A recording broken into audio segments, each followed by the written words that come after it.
Las bacterias patógenas son microorganismos con células procariotas cuyo tamaño promedio es alrededor de una micra. Su estructura se compone de una pared celular que le da forma y las protege de la lisis osmótica, que puede ser gram positiva o gram negativa dependiendo de la cantidad de proteoglicanos con que esté formada. Además, esta tiene componentes que contribuyen a su patogenicidad, ya que protege a la célula de las sustancias tóxicas. También hace parte de la estructura bacteriana la membrana celular, que consiste en una bicapa lipídica que delimita el interior del exterior de la bacteria, y los ribosomas que sintetizan proteínas a partir de ARN mensajero. Por otro lado se encuentran los flagelos, que son responsables de la movilidad de la bacteria, en donde la rotación de estos en dirección contraria a las agujas de reloj permite el movimiento de avance, mientras que la rotación en el sentido de las agujas de reloj hacen que las células den vueltas. Su síntesis está regulada por las necesidades nutricionales o el estado energético, y ocurre por la adición de monómeros de flagelina al extremo distal de los flagelos en crecimiento. La función flagelar se debe a las respuestas quimiotácticas y la energía para el movimiento proviene de una corriente de protones. A su vez, las fimbrias cumplen funciones de adherencia a receptores específicos y superficiales. Estas medían la adherencia de muchas bacterias a determinados epitelios, jugando un papel fundamental en la colonización. También son responsables del proceso de conjugación en el cual se da el apareamiento de dos bacterias y la transferencia de ADN de una a la otra. En adición, algunas bacterias cuentan con una capa rígida llamada cápsula, la cual se encuentra ubicada por fuera de la pared celular y que está directamente relacionada a su virulencia. Esta cápsula protege a la bacteria de la fagocitosis, el cual es el principal mecanismo de defensa del huésped ante la presencia de bacterias patógenas. La pérdida de la capacidad de formar la cápsula se correlaciona con la pérdida de la virulencia y el aumento de la susceptibilidad a la destrucción por los fagocitos.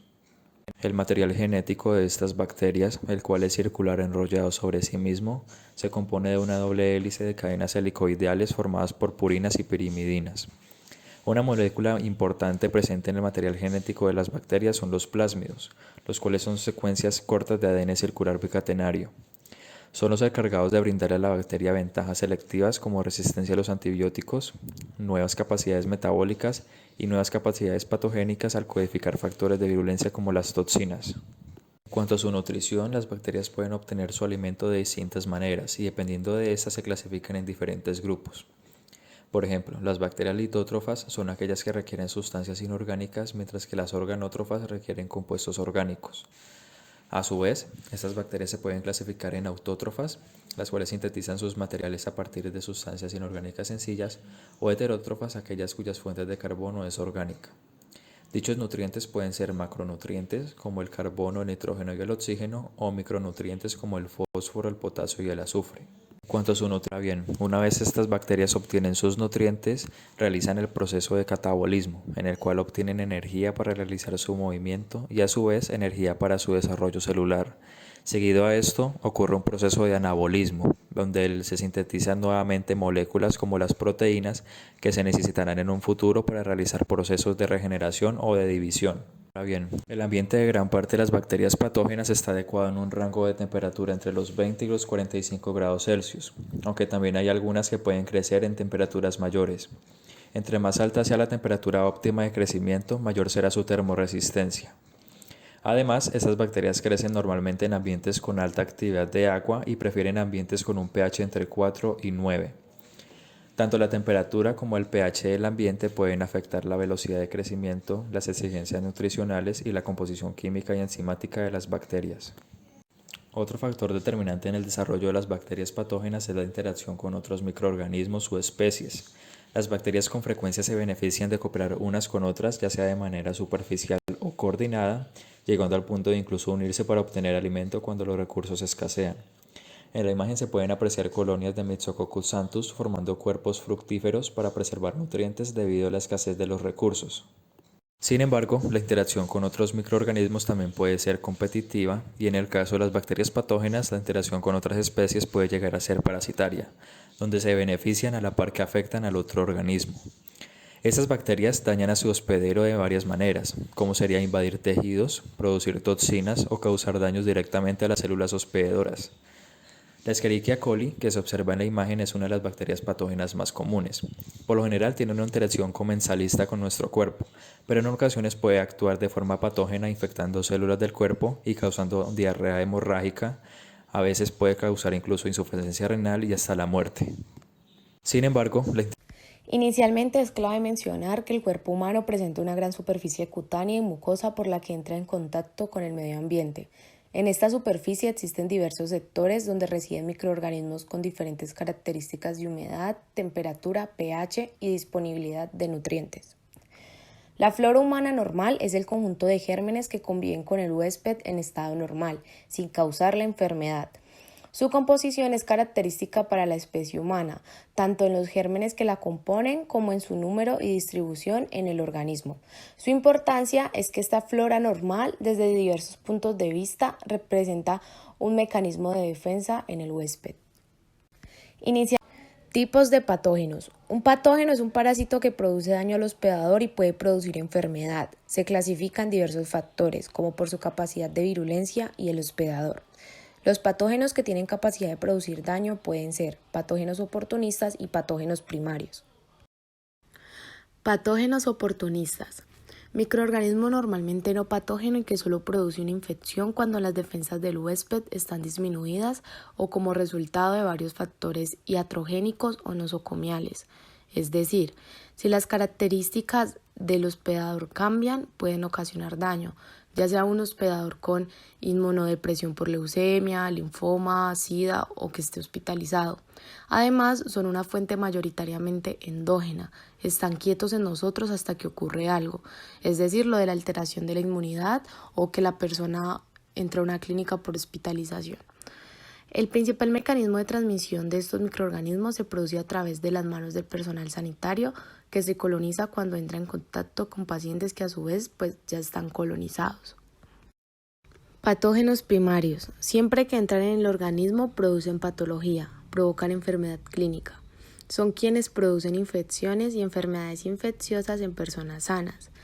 Manejan una fuente exógena, tienen factores patogénicos de parásito o determinantes de patogenicidad. Progresión de la enfermedad. La progresión de los síntomas clínicos de una enfermedad infecciosa aguda típica se puede dividir en etapas. Primero, infección. El organismo invade, coloniza y crece en el hospedador. Segundo, periodo de incubación. Siempre transcurre algún tiempo entre la infección y la aparición de los signos y síntomas de la enfermedad. El periodo de incubación de una enfermedad concreta viene determinado por el tamaño del inóculo, la virulencia y el ciclo de la vida del patógeno y a su vez de la resistencia del hospedador. Normalmente los primeros signos y síntomas aparecen al final del periodo de incubación. Tercera, periodo agudo. La enfermedad está en su apogeo con síntomas y signos palpables. 4. Periodo de declive. Ceden los signos y los síntomas de la enfermedad y aparece una sensación de bienestar.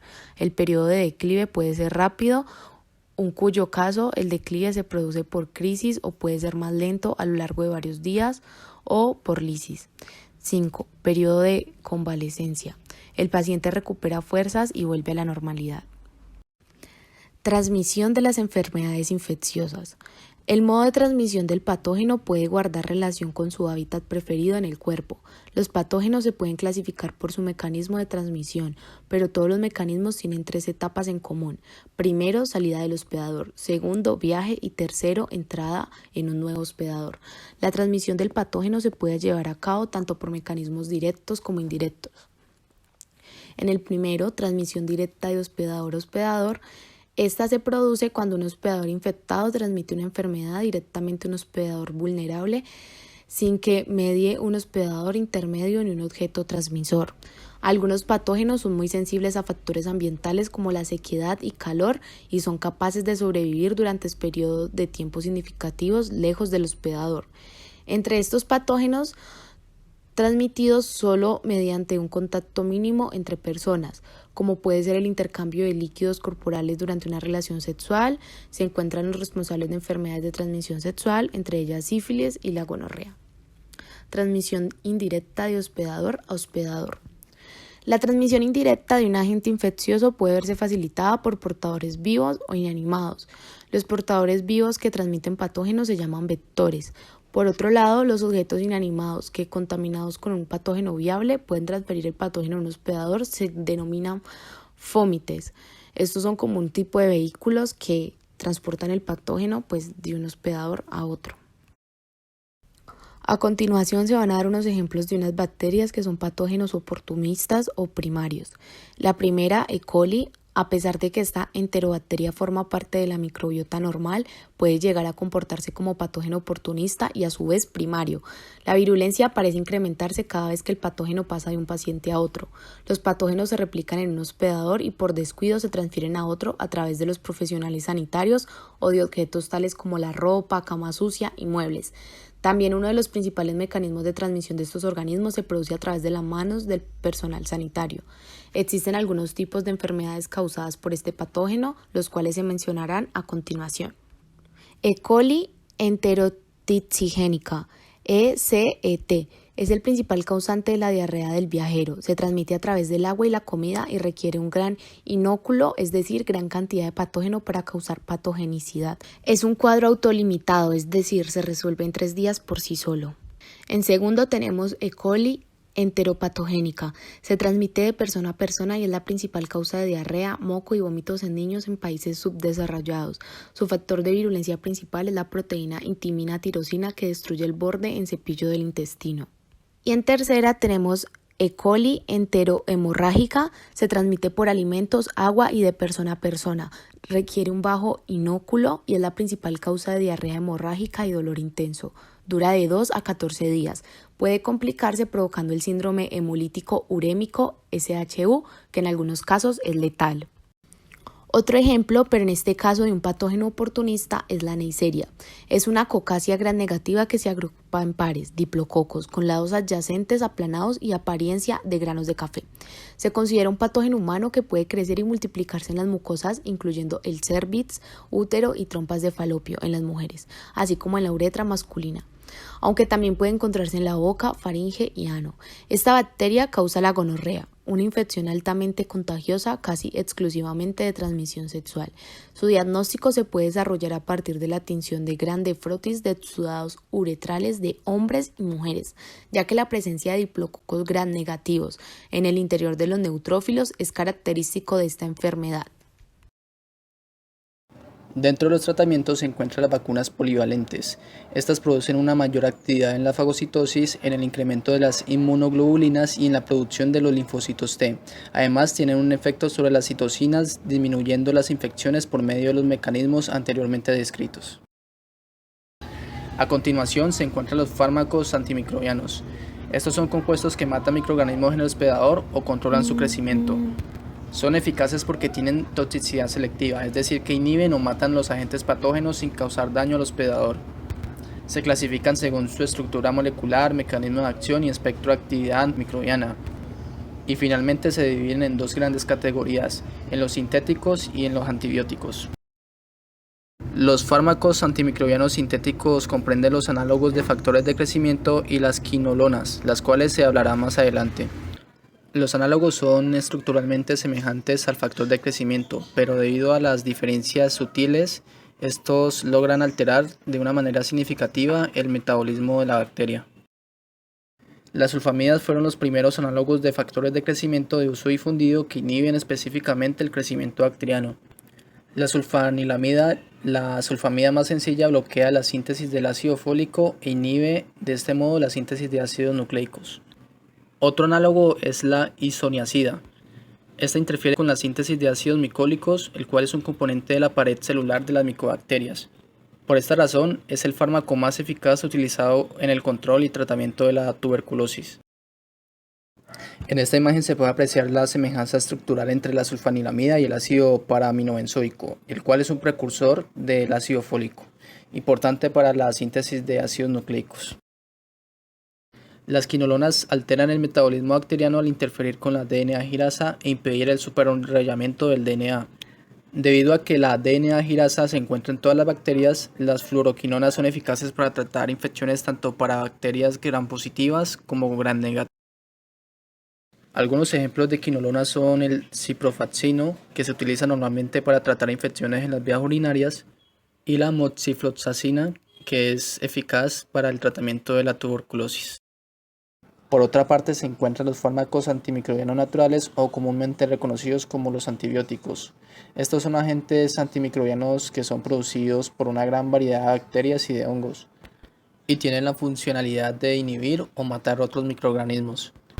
Estructuras como los ribosomas, la pared celular, la membrana citoplasmática, las enzimas de la biosíntesis de lípidos y los elementos de la transcripción y replicación del DNA de los miembros de bacterias son importantes dianas de estos antibióticos.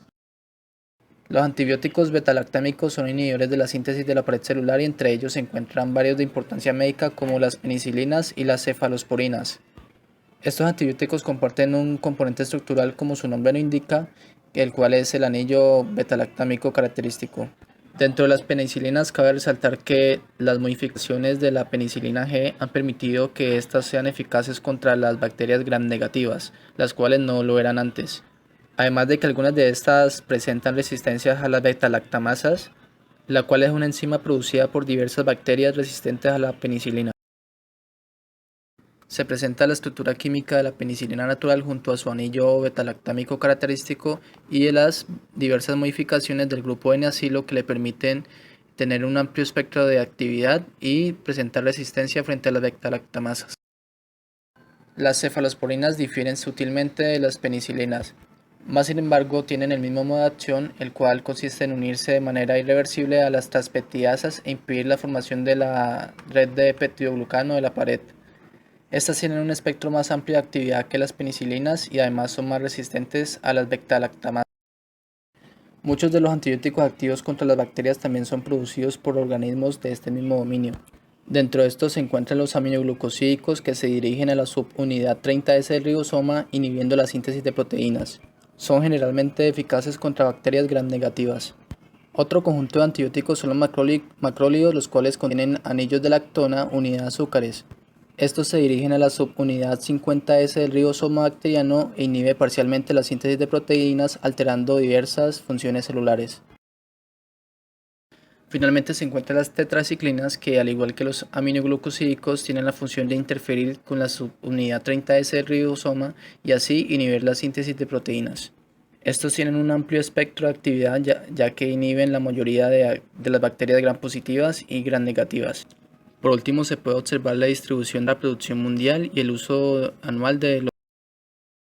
Existen algunos antibióticos que tienen nuevas estructuras o dianas. Por ejemplo, la daptomicina, el cual es un lipopéptido cíclico usado contra infecciones por bacterias gram positivas. Este antibiótico se une específicamente a la membrana y forma un poro, induciendo la despolarización rápida de esta. Tras la despolarización, la bacteria pierde rápidamente la capacidad de sintetizar macromoléculas como ácidos nucleicos y proteínas.